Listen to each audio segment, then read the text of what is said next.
Have you ever just stopped and wondered what's actually happening behind the scenes when you're scrolling through Instagram? Well, today, we're going to pull back that curtain. We're going to look at the incredible architecture that delivers billions upon billions of images to your screen and makes it feel like it happens in an instant. Let's get into it. You know the feeling. You open up the app, your thumb starts moving, and the photos, they just appear, right? Videos start playing, stories load up, there's basically zero delay. It is a completely buttery smooth experience, and that is absolutely by design. But here's the thing, that effortlessness, it's really an illusion, and it's hiding a monumental engineering challenge. I mean, what does it actually take to serve that much content to that many people every single second of every single day without the entire system just collapsing? And that brings us to the core of the problem. That instant feeling you get, it's not magic. It's the result of solving a problem of almost unimaginable scale. Just let this number sink in for a second. Billions. Every day, the system has to handle billions of requests for images. Any simple, straightforward design you could think of would absolutely buckle under this kind of load, probably in minutes. So right away, you know you can't just build a simple server that grabs photos from a hard drive. I mean, that's what we'd call a naive approach. To handle this kind of insane scale, you need a fundamentally different way of thinking about the problem. You need a truly robust, real-world solution. And that entire solution is built on one single, incredibly powerful insight. Honestly, this is the secret sauce that underpins Instagram's entire image delivery strategy. And the secret is this: understanding that Instagram is a read-heavy system. So what on earth does that mean? Well, it's simple. It means we, as users, look at stuff, we read content, way more often than we create it or write it. And that imbalance, that's the key to everything. Think about it like this. This asymmetry is the crucial point.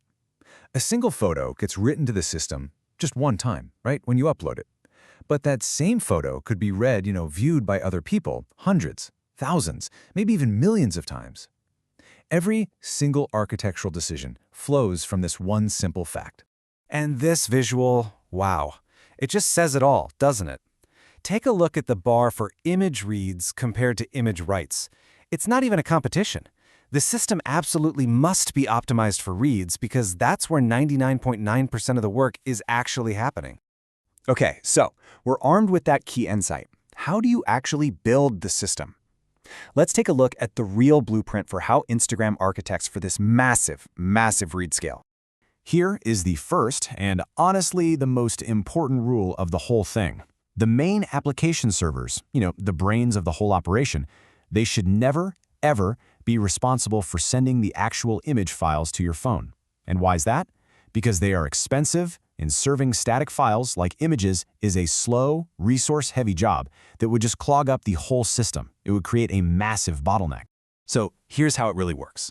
When a user uploads an image, it's immediately pushed to a specialized object storage system. Just think of it like a giant, super durable digital warehouse, something like Amazon's S3. From there, it's distributed across a global content delivery network, or CDN, which is really just a network of servers spread all around the world.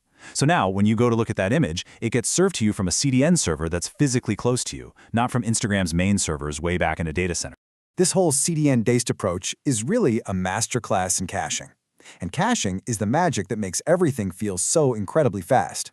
Instagram's strategy here is it's incredibly clever. And it turns out, images are the perfect type of content for this kind of aggressive caching.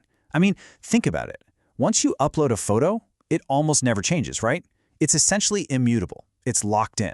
This property makes it super easy to store copies of it all over the world without ever having to worry about them becoming outdated. And this part is just brilliant. This illustrates their whole cache by design strategy.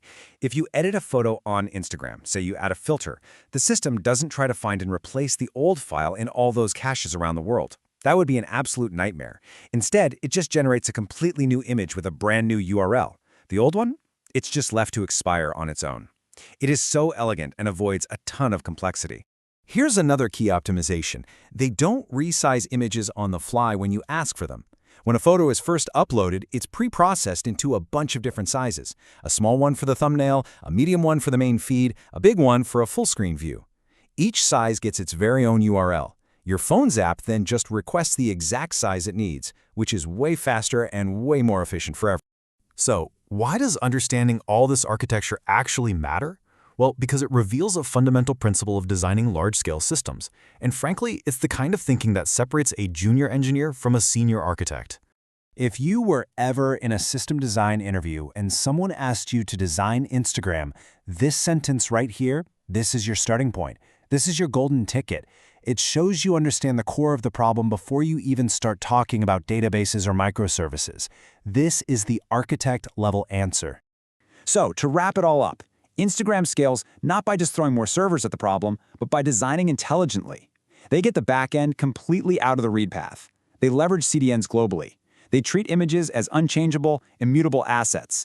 And they design the entire system around that massive dominance of reads over writes. And that really leads to this fantastic takeaway. Instead of trying to fight the physical reality that serving billions of files is incredibly hard, they designed a system that works with that reality. They found the core constraint, that read-write imbalance, and they built the entire architecture to embrace it. So the next time you're just scrolling through your feed, you'll know about the incredible invisible architecture that's making it all possible.